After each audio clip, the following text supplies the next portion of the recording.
Now, it's a busy morning in politics today. The Prime Minister has just chaired Cabinet, a no doubt frosty meeting after a reported rift between the Prime Minister and Chancellor over EU relations. We can see the front door to Downing Street right now. Perhaps we'll be lucky enough to see some Cabinet Ministers sidle out of that meeting, where topics no doubt covered the Prime Minister's limited education-focused plan for innovation and growth, alongside, of course, that state visit of South Africa's President Ramaphosa.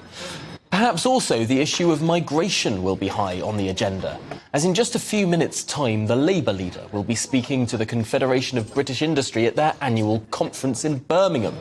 Starmer will use his speech today to say that the UK must wean itself off migrant labour, flying in the face, on the face of it, of calls from the business community yesterday. Of course, as things stand, there are over 1 million job vacancies in the UK. How might they be filled? One detail, however, of Labour's approach that has escaped headlines this morning is this phrase, that, quote, any easing of restrictions must be matched by commitments from employers for better training, pay and conditions for homegrown staff. Now, that's an interesting point to raise that hasn't been picked up in these headlines so far. It's the Labour Party paving the way for eased restrictions on migration, despite the headline rhetoric, all in return for stronger working conditions. So perhaps these headlines aren't what they seem after all. But why does this all matter? Are we missing something far more fundamental in all of this?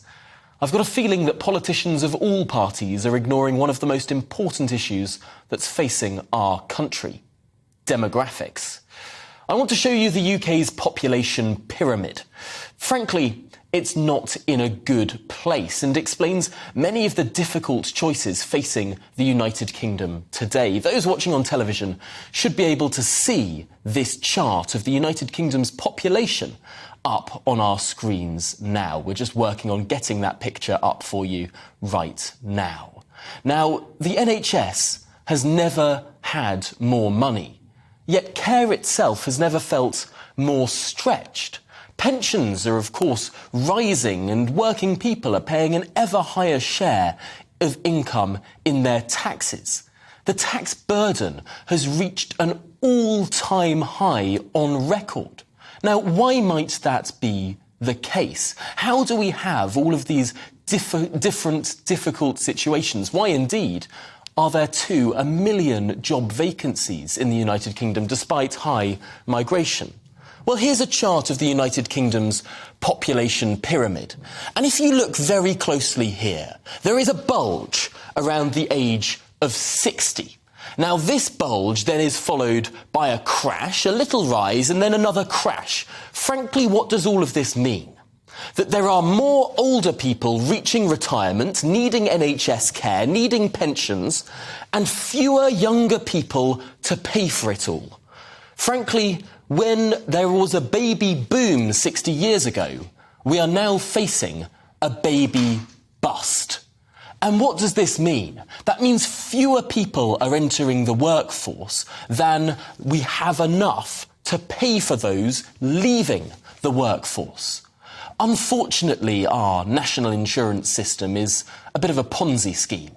People feel like they've been paying into a pot that will then serve them in retirement. But frankly, they've been sold a lie. There is no pot. National insurance is current expenditure. People who paid into their pretend pot over years and years weren't saving for themselves. They were paying for the generation that was retiring at that time.